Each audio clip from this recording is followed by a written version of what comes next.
saya Asteria Monica, kelas 4, umur saya 9 tahun. Saya akan bercerita tentang Tidak Usul dan Periksa yang dikarang oleh Hamdan Muhammad Amin. Sekilas latar belakang sejarah.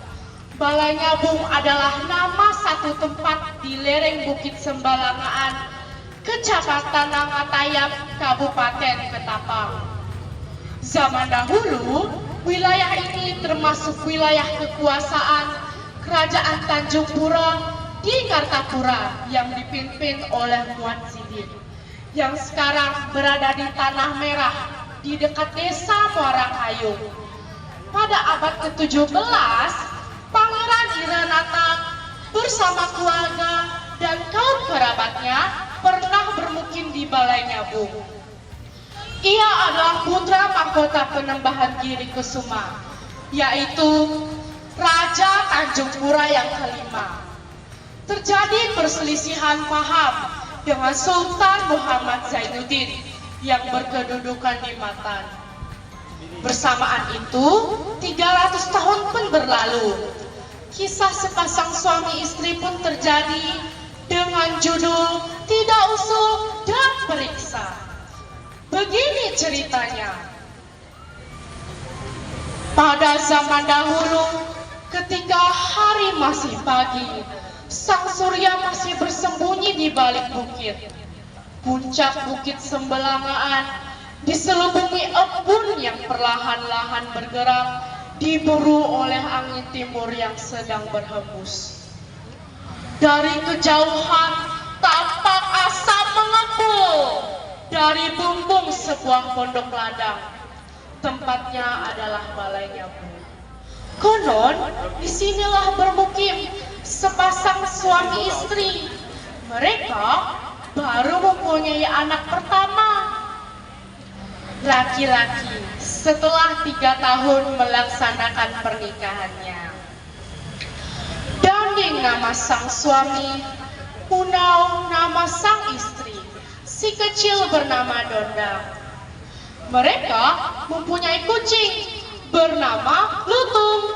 Badannya gemuk, ekornya panjang, dan bulunya seperti bulu lutung. Kucing ini adalah kucing yang mengerti. Saat dipanggil tuannya, Lutung, ia pun segera datang dan mendorong-dorongkan kepalanya sambil bersuara miau, miau, miau. Di hari yang dingin itu, Danding sudah bekerja di ladangnya. Ia mengumpulkan kayu-kayu yang tidak hangus terbakar. Satu persatu ia kumpulkan kayu tersebut. Sedangkan Munau, istrinya, menanak nasi untuk makan siang nanti.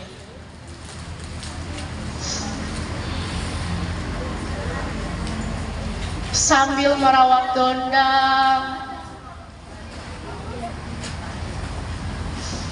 memandikannya,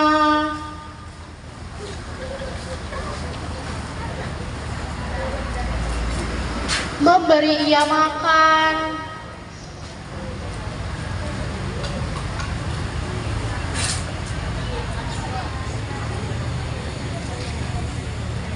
dan menidurkannya. Saat Munang menidurkan Dondang, ia pun berzikir sebagai lazimnya umat-umat di zaman itu. Dalam bahasa Indonesia, umat berarti ibu. Sambil mendorong ayunan Dondang, Munang pun berzikir. La ilaha illallah Muhammadar Rasulullah. La ilaha illallah Muhammadar Rasulullah. La ilaha illallah Muhammadar Rasulullah. Dan seterusnya sampai Dondang tertidur lelap. Lutung pun ikut berbaring di samping ayunan Dondang. Lutung, Munau menyapanya. Miau, jawab Lutung. Sambil mengelus-elus badan Lutung, Munau pun berkata, "Kau jaga Dondang ya, jangan pergi," jawab Lutung. Setelah keadaan memungkinkan, Munau pun mengambil sebilah parang berikut bibit mentimun, lepang, kacang, dan labu untuk ditanami. Lalu Munau pun meninggalkan Lutung dan Dondang yang tidak jauh dengan ladangnya. Setiba di ladang, ia pun mencari-cari kayu, mencari-cari tanah yang haus terbakar untuk ditanami. Lalu Munau pun mulai menanam bibit-bibitnya. Bibit mentimun, bibit lepang, bibit kacang, dan bibit labu. Tiba-tiba terdengar suara.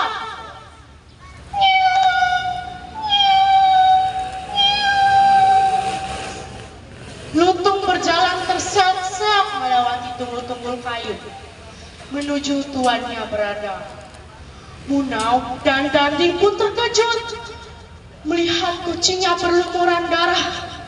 Munau pun menjerit, lalu Munau pun dengan cepat menuju pondoknya. Setiba di pondok, sekali lagi Munau pun menjerit-jerit melihat bangkai seekor ular tedung temborak di samping ayunan Dondang. Lalu Danding pun dengan cepat menuju pondoknya untuk melihat apa yang terjadi. Lalu Danding pun berbalik menuju ladangnya untuk menemui kucingnya Lutung. Setiba di ladang, di dekat Lutung, dengan suara marah dan kesal ia berkata, "Dasar kau Lutung, sia-sia aku memberi kau makan selama ini. Kau gigit rupanya Dondang."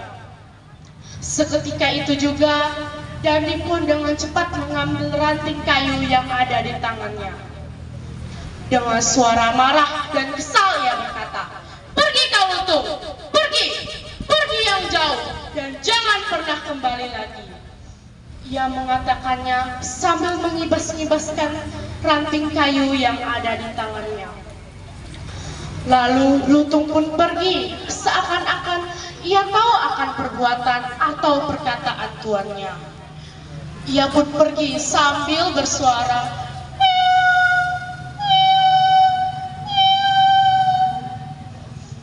lalu Danding pun dengan cepat menuju pondoknya. Setiba di pondok, ia pun terkejut melihat bangkai seekor ular tedung serimbaman di samping ayunan Dondang. Darah berhamburan di sekitarnya. Di badan ular tedung itu terlihat bekas cakaran dan gigitan si Lutung. Sedangkan anaknya Dondang tetap sehat walafiat, bahkan tersungging senyuman melihat ayah dan umatnya. Melihat kenyataan yang terjadi, Danding dan Munau pun dapat memahami bahwa sepeninggalannya Lutung telah bertarung sengit dengan ular tedung dan berakhir kemenangan si Lutung. Ia telah mempertaruhkan jiwa raganya untuk menyelamatkan Dondang. Mereka pun menangis menyesali akan perbuatan mereka karena kucingnya Lutung telah pergi untuk selama-lamanya dan tidak akan pernah kembali lagi. Dengan suara lirih terputus-putus, Munau berkata, "Tidak, itulah perbuatan ayahnya, tidak usul dan periksa."